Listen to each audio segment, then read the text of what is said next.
Good day, everyone. Welcome to our lesson 2 of reading and writing, which is the genres of reading and writing. Again, this is Miss I, and I will be your instructor for reading and writing subject this second semester. For today's lesson, we will be discussing these three agenda. First is what is genre? Second are the definition and types of informational texts. And lastly, the definition and types of literary texts. But before that, before our lesson proper, let me ask you this question first. Which type of you among these people you'll find during our quarantine era or the pandemic era? 'Di ba nagstay tayo ng matagal sa ating sari-sariling bahay, mahigit 2 taon, 'no? Of course, meron kayo diyang pinagkatutukan. The first one, ikaw ba yung fitness buff? Yung araw-araw is nag-e-exercise. Yung 1.5 bottle is pinununan ng tubig, no? Yun ang binubuhat para makapag-exercise or para pagpawisan. Or ikaw ba yung artist na nag-order na sa Shopee ng mga paintings or mga art materials or ginamit mo na yung mga bond papers mo dyan, colors, or crayons, no, mga paints mo para lang, ma-maximize yung oras during the quarantine time.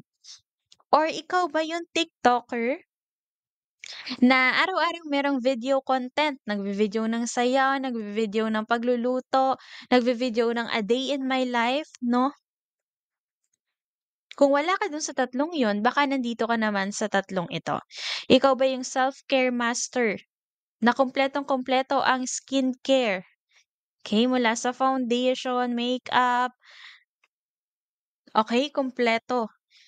Or baka ikaw naman yung plantita, 'yan, napakaraming paso at mga halaman sa loob ng bahay, pati puno ng saging ay dinala na sa loob ng bahay, 'no, yung mga meme natin dati during this time.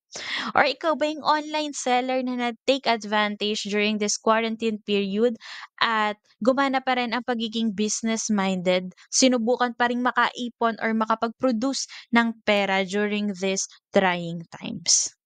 Okay, isa ba kayo diyan?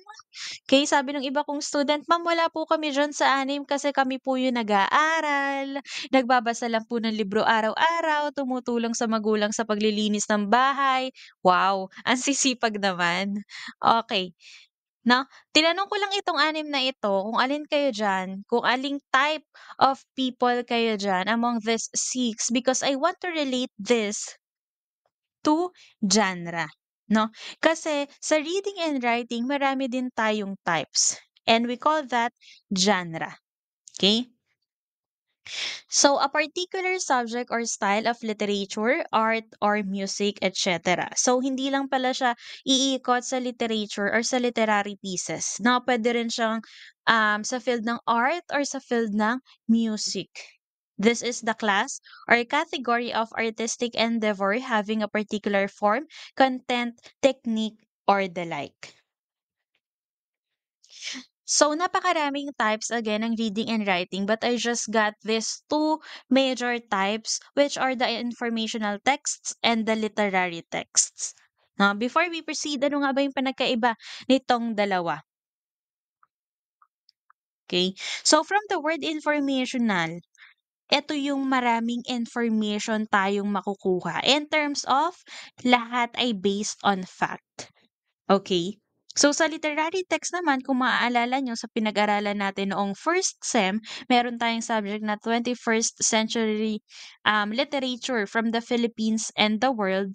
Papasok dito yung mga fiction. No, may mga drama, may mga folklore, no? So kung ipagkukumpara natin itong dalawa, and the most basic sense, yung informational texts usually is based on facts. Okay? And then the literary texts, pwede yung pasukan ng based from imagination or mga fiction. Alright? So let's go over that in a deeper sense. Informational texts, a subset of the larger category of nonfiction, according to Duke and Bennett Armistead, year 2003. So ayun nga no, nonfiction, ibig sabihin real, based on fact. Okay? Primary purpose is to inform the reader about the natural or social world. So the purpose of informational text is to provide information in order for the readers to be informed. So what are the kinds of informational texts? So we have encyclopedia, magazines, textbooks, newspapers, periodicals, websites, and other reference materials. But I think I just included four pictures here, no, for detailed explanation. We have encyclopedia, a book or set of books giving information on many subjects or many aspects of one subject, typically arranged alphabetically. So, kung ipagkukumpara natin yung ibang libro dito sa encyclopedia, ang tatandaan nyo lang is yung encyclopedia kasi is arranged siya alphabetically. Naaalala ko, binili kami ng tatay ko nito during ng mga kausbungan ng computer. No, since meron na kaming encyclopedia, I think 25 books iyon, 23 to 25 pieces. From letter A to letter Z, hindi na ako pinagbigyan na magkaroon kami ng computer kasi sabi nga naman ni Itay, yung mga mase-search ko naman daw sa computer ay nandun naman daw sa encyclopedia. Kaso nga lang, syempre, as a kid, no, mga, ano bang age ako noon? 10 years old, 12 years old. Gusto ko kasi din maglaro sa computer. Kaya computer din yung pinapabili ko. Pero sabi nga ni Itay, dahil meron na naman tayong libro or encyclopedia, dyan ka na lang, yan na lang ang gamitin mo. So, isa ako sa mga nakagamit ng encyclopedia noong mga um, around 10 to 12 years old ako. Okay? So, the next one is newspaper, no? A publication consisting of a number of large sheets of folded paper on which news, advertisements, and other information are printed. Okay, so in Tagalog, ito ay dyaryo. Kung mapapansin ninyo, folded or naka-fold siya para mas mabilis nating makategorize or kung ang hahanapin mo man ay hindi news kasi sa 'di ba sa dyaryo meron yung mga obituary or other um columns pa 'no, para mas mabilis mong makita kung ano yung gusto mong hanapin. And then we also have magazines, a publication with a paper cover which is issued regularly. This contains articles, stories, photographs, and advertisements. Okay, so ano nga ba ang pinagkaiba ng newspaper at magazine? Kung mapapansin ninyo, ang magazine ay maraming pictures at maraming colors, 'no? Mas ano siya, attractive kumbaga sa consumers, 'no? And issued regularly din ang newspaper at magazines. However, ang newspaper yan ay nire-release araw-araw, 'no? Para updated sa balita ang mga tao. And yung magazines naman ay nire-release yan usually twice a month or once a month. Okay? Ano pa yung napapansin nating pinagkaiba ng newspaper at magazines?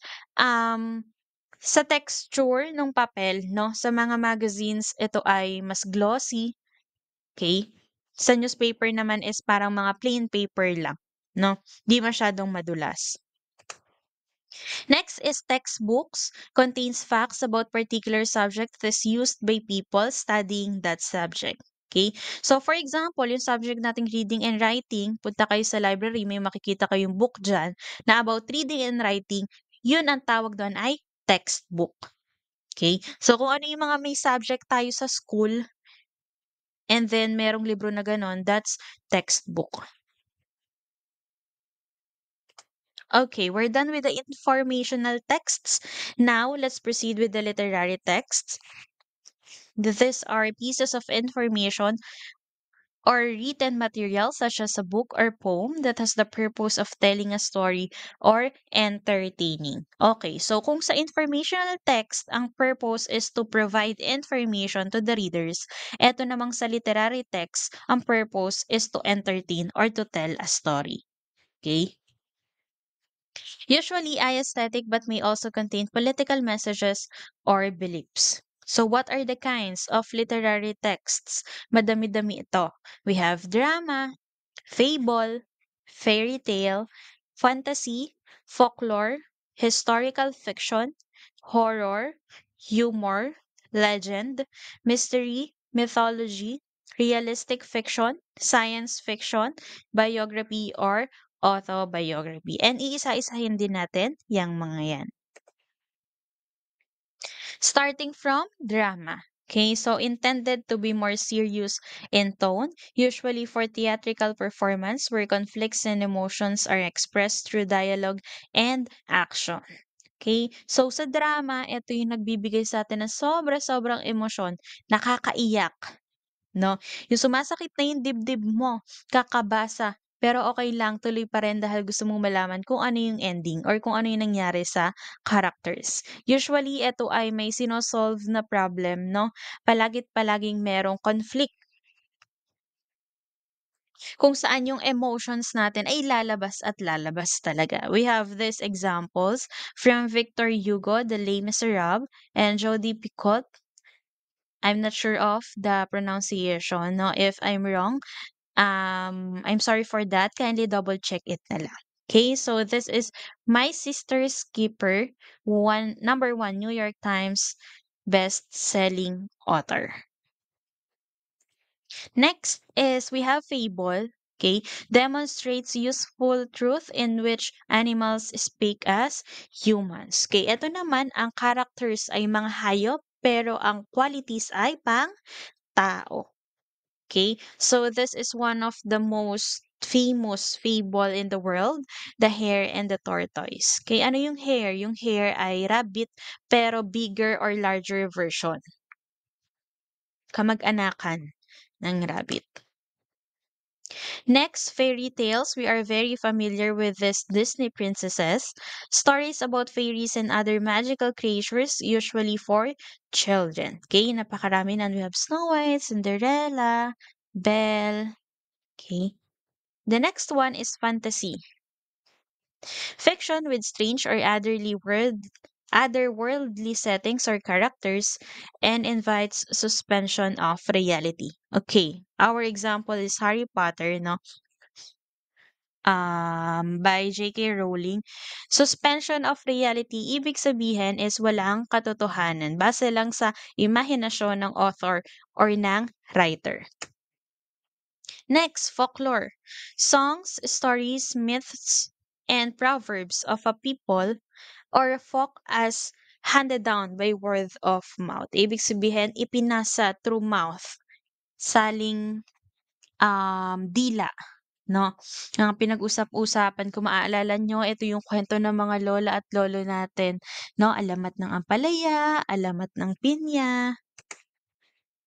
Next, we have legend or epic story, sometimes about a national or folk hero, which has a basis in fact but also includes imaginative material. Okay, so our examples are Biyag ni Lamang and How Maui Slowed the Sun. No? If we are talking about legend and epic, ang lagi ninyong tatandaan, ito yung may mga, para silang superhero nung mga nakaraang panahon. Okay? They have imaginative characteristics. Next is historical fiction, story with fictional characters and events in a historical setting. Our examples are Titanic and The Boy in the Striped Pajamas. Okay, so may student sa akin nagsabi, Ma'am, hindi pala totoo ang Titanic kasi fictional characters lang. Yes po. No, yung book or yung movie na Titanic actually hindi yan yung eksaktong detalye, hindi yan yung nangyari talaga noong Titanic na event, yung paglubog, no? Hindi yan yung detalyado, hindi yan yung eksakto about kay Romeo and Juliet. Inspired lang, kumbaga, dun sa historical setting or dun sa nakaraang nangyari sa paglubog nito. Okay? Next, we have horror. Events evoke a feeling or of fear or dread in both the characters and the reader. Okay, ito naman yung nakakapag pa ngitil. Ngitil ba yung term, no? Takot na takot tayo sa mga kwentong ito. Lumalabas ang ating pagka-scaredy cat. Okay? The next one is humor. Intention is to make their audience reader laugh, lighter in tone. Okay? So kung gusto mo naman ng babasahin na pampa-good mood, 'no, pampatawa-tawa lang para maalis ang pagod, maalis ang problema somehow in a moment or mabilisang oras or pagkakataon, eto na, pumasok ka or maghanap ka na ang genre ng libro ay humor. Next, mystery. Our examples are The Girl on the Rain and Murder on the Orient Express. Ano ba ang mystery? This deals with the solution of a crime or the unraveling of secrets. Ito yung page 1 pa lang, hinahanap na yung bangkay. Last 2 pages na lang, hinahanap pa rin kung nasaan yung bangkay. Okay? Kumbaga merong misteryong sinusolusyonan, merong krimen na sinusolusyonan at um, halos chapter by chapter merong lumalabas na sikreto na hindi mo naman naiisip. Okay, that's mystery. Next, we have mythology. This is traditional narrative, often partly based on historical events, that reveals human behavior and natural phenomena, but it's by its symbolism, often pertains to the action of the gods. Okay, our examples, we have Jackson and the Lightning Thief by Rick Jordan and the book of Greek myths. So when we are talking about mythology, you just have to remember it's about the gods and goddesses. No, usually inspired by that. Realistic fiction, story that can actually happen and is true to life. For example, we have The Fault in Our Stars, The Notebook by Nicholas Sparks. I have a student who asked me, Ma'am, bakit po realistic tapos fiction? Eh, di ba yung fiction, yung po yung based from imagination, ibig sabihin hindi po reality. Pero may nakalagay po na realistic. Okay? So, when we are talking about realistic fiction, ito yung mga kwento na posibleng mangyari sa totoong buhay. Okay? Or inspired sa true to life. Next, we have a science fiction, no, based on impact of actual, imagined, or potential science, usually set in the future or on other planets. Okay, yung mga The Martian, Space Odyssey, kung mahilig ka sa planets, galaxies, universe, no, eto na ang genre para sa'yo. And the last one, we have biography or autobiography. These are narrative of a person's life, a true story about a real person. For example, we have Anne Frank Remembered and I Am Malala. So ito naman ay kwento ng buhay ng isang tao which is true, no? Totoong nangyari, totoong buhay. Ito ay madalas nakaka-inspire sa mga readers. All right. So before we end our lesson 2, I have this quote. When we read and write, we become superheroes, sports stars, mermaids, angels, grown-ups, and crazy creatures. Ano kaya ang ibig sabihin nito? Okay. So when we read and write, this just means that our potentials are limitless, no? Walang katapusan, endless.